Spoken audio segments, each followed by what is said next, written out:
Thank you, Fede. Thank you, Fede. I'm just setting up the screen sharing. Okay, we're waiting for your presentation to be online, and here we have it. Please go ahead. Thank you, Fede.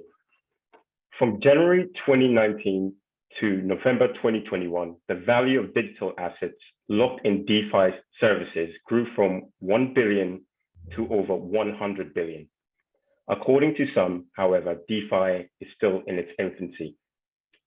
At the same time, services branding themselves as decentralized are very often centralized services that should be regulated, and true DeFi platforms can easily become a haven for money laundering due to the lack of KYC.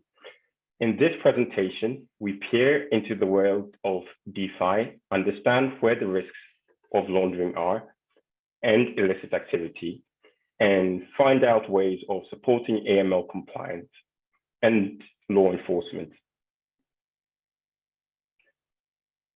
My name is Seyra Dagadu. I am a trained lawyer from the United Kingdom and a member of the British Ghanaian Lawyers Union. I'm also a member of LinkedIn. And I'm Chris McAteer. I'm a senior compliance advisor with SDX, which is a Swiss-based platform for the storage and transfer of digital assets. We're hoping that by the end of this 18 minutes that we have, we're able to explain to you what decentralized finance is and what it's not, following on from our other speakers, and also some of the financial crime risks that are present within the DeFi space, and also some of the trends that are happening to analyze what's happening in this space too.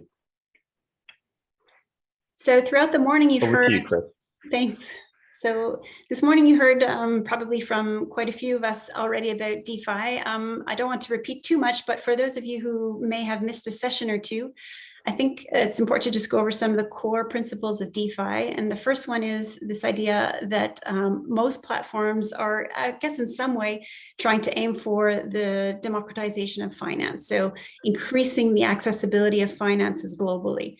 So really making it available to as many people as possible, theoretically. And so some of the things we look for, or as a marker of a DeFi service, is that the protocol is immutable, that it's publicly available and based on open source code, and that there should be no central entity. But as we'll see, that's not always quite the case. On the next slide, we just do a quick overview of what a virtual asset service provider is. Nathan did a great job this morning of talking to us about the FATF. But again, for those of us who may have missed that, some of the key things to keep in mind with regards to what is a service or a VASP that is covered by the FATF's regulations are essentially any legal person or a legal entity that is engaging in any kind of an exchange between fiat and virtual currencies or virtual assets, one or two or more virtual assets, transferring virtual assets, safekeeping and or administration of virtual assets, and financial services related to and or the offer or sale of virtual assets. And so basically that's your definition of VASPs. And just to go on to the next slide, we also see that virtual assets themselves have been defined by the FATF, and it's important to know what they are as well. Essentially, it's anything that can be used for payment or investment purposes. It includes stable coins and NFTs, but it does not include security tokens or central bank digital currencies. So now I think one of the things we wanted to concentrate on in the next slide is this idea of what is a centralized service and what is really truly decentralized.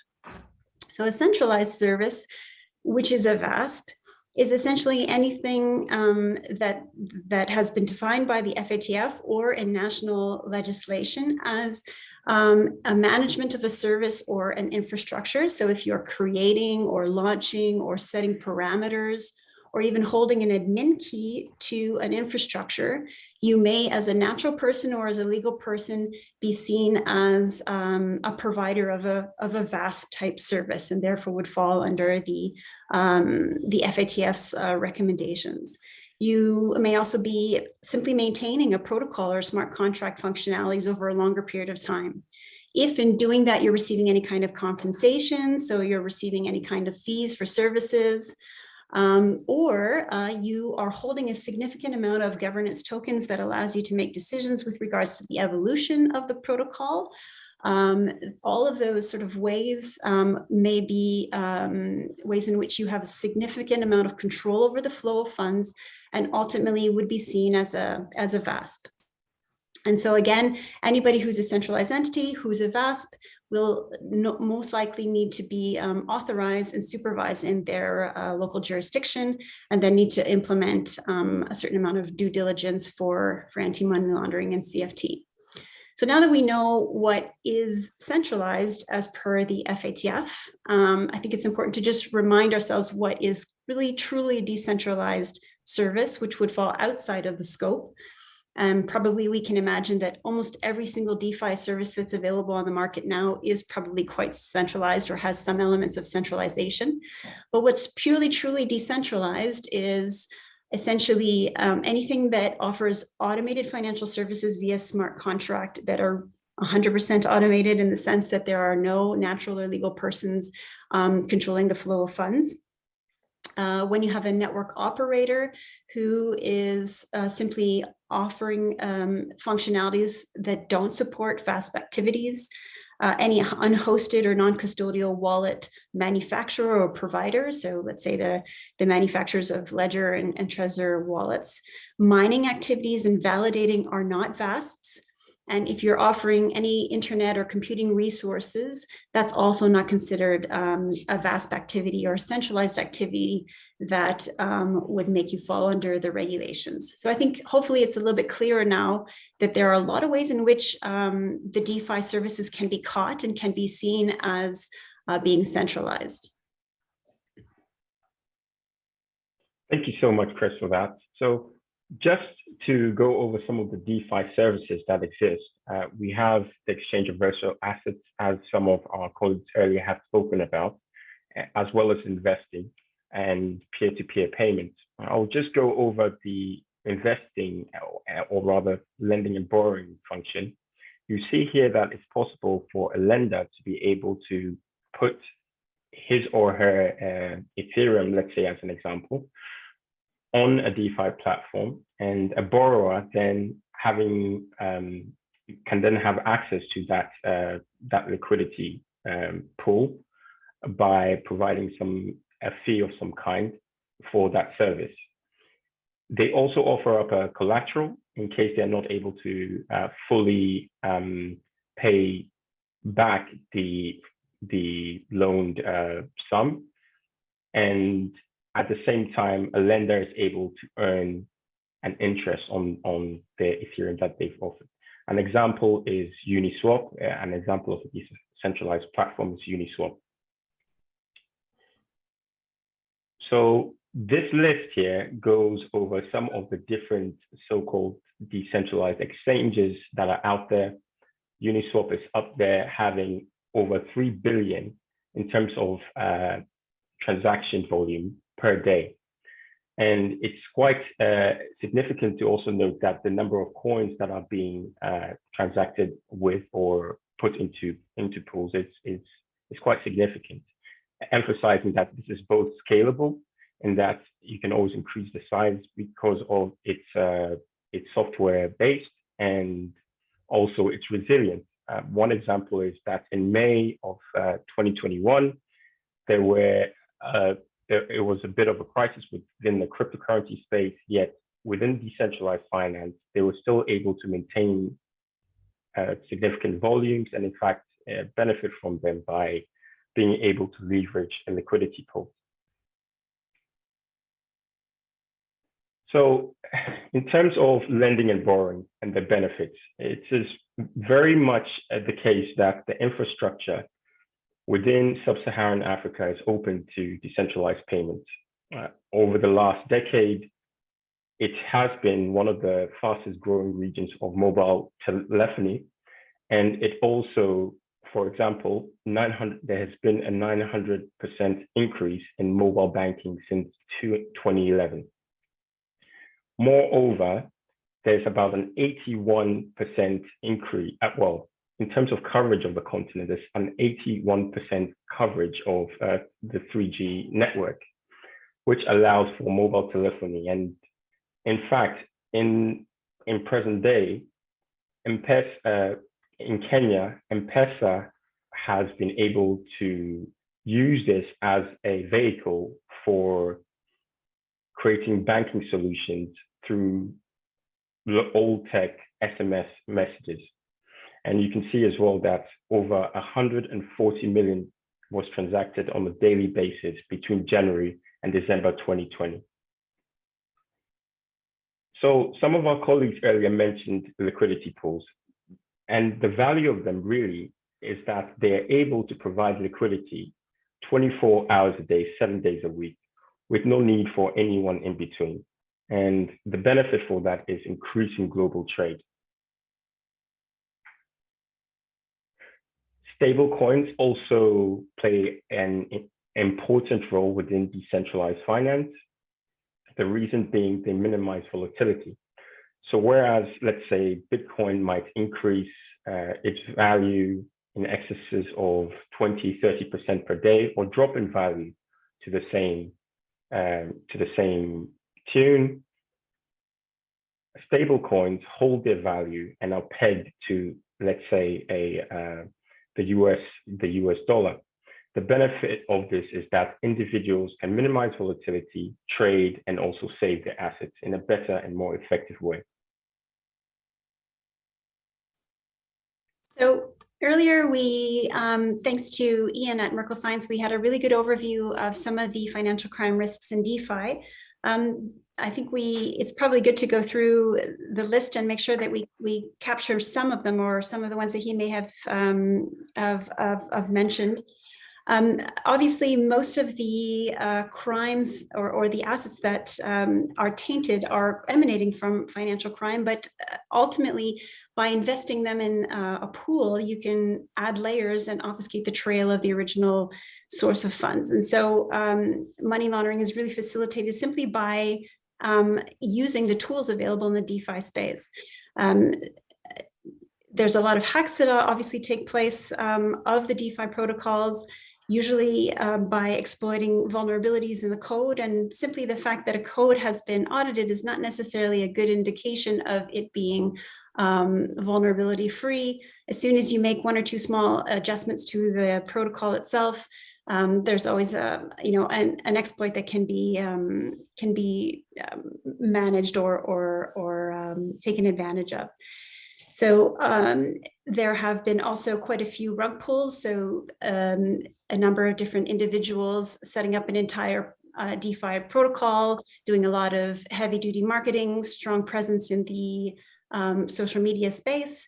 And then once a certain amount of liquidity has been entered into the liquidity pool, there's a bit of an exit scam in the sense that the assets are siphoned out, and all traces of the individuals are removed from social media. And so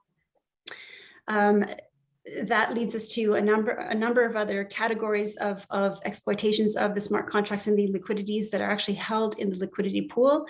We've heard earlier about flash loans. So, removing assets or making a loan from a liquidity pool and then repaying it within the same short period of time, or vampire attacks, which are essentially just moving liquidity from one protocol to another by making it very, very attractive for users in one pool to move over to another space. Some of these are not necessarily illegal activities because it's a bit questionable to what extent the legal framework applies to the activities of moving users from one place to another, or moving a liquidity token, for example, through incentivization from one space to another.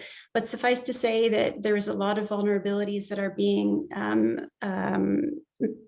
taken advantage of, and that a certain number of people are losing quite a few funds.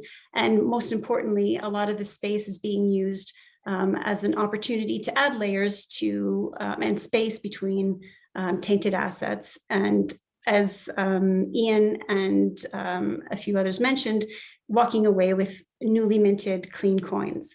We also see malicious oracles that are playing a role. So not necessarily intentionally, but sometimes through issues with the precision of the oracles and the information that's provided, you may have a significant loss of funds and lots of loss of value for those that are using the platform, the borrowing and lending platforms. So with all this in mind, there's quite a few different ways in which users are being manipulated and funds are being lost. So what we see in the next slide is that luckily a lot of the blockchain industry has come back and has taken initiative to try to build in some compliance tools within the space. And so we have, for example, CipherTrace that's leading the space in developing Oracle sanction compliance. So basically developing an API call that works together with the smart contract, allowing the smart contract to simply ensure that the contributing or withdrawal wallet address has no ties to sanctioned individuals. Similarly, we have other services like Merkle Science and TRM that are doing a really great job at being able to follow the trail of funds from one blockchain space to another, or from one DLT protocol to another. And in particular, we have what's really interesting is new innovations in smart contracts with regards to AML. So having automated calls from the smart contract back and forth to external information sources with regards to risk rating. So you may not have a centralized team that is making independent decisions with regards to onboarding a certain wallet or accepting assets from a certain external wallet, but you can be able to pull that information on whether or not that external contributing wallet has a high risk rating. And then you could technically, or some platforms are starting to cut off those high risk addresses from participating in the pool. And so with that in mind, we've taken a look at what's centralized, decentralized, what is the underground of the DeFi space, and what are some of the financial crime risks. I think what we're seeing is there's quite a few centralized financial services out there that are dress rehearsals or dressing up as decentralized. And so probably they will likely be subject to authorization and regulatory supervision eventually, as we see an increase in enforcement activities over the coming years, and an improvement or an expansion of the regulatory framework in a lot of different jurisdictions. VASPs may also choose to increasingly de-risk assets and wallets that have interacted with DeFi platforms that are high risk. And so that's a trend that's already starting in some areas. As Niels mentioned, it's really important to have increasingly education and cooperation with the private sector. It's something that every law enforcement agent can do by reaching out to their local blockchain association. There are some practically in every country now at this stage, and making sure that blockchain associations are working with the private sector and public sector to get as much education opportunities as possible. And finally, as the financial service continues to innovate towards DeFi, we may see a bifurcation in the sense that we may see a number of certain providers being able to or certain users preferring to use the DeFi space. And certainly there's a lot of vulnerability there, but I think with time that will improve as the industry matures and you have more and more liquidity coming in. And at the same time, policymakers should hopefully look to completing, an impact assessment before implementing regulation that works against innovation while trying to prevent crime. So that's it for us. Thank you very much, and looking forward to some of your questions. Thank you so much, Chris and Seyra. Unfortunately, I guess we are running out of time, so we won't have time to go through the Q&A, unfortunately. But we will see if it's possible to maybe give you some of those questions, offline, and maybe to share your answers on our platform. Okay. Thank you very, very much for being with us. Please, fine. Thank you. Thank you.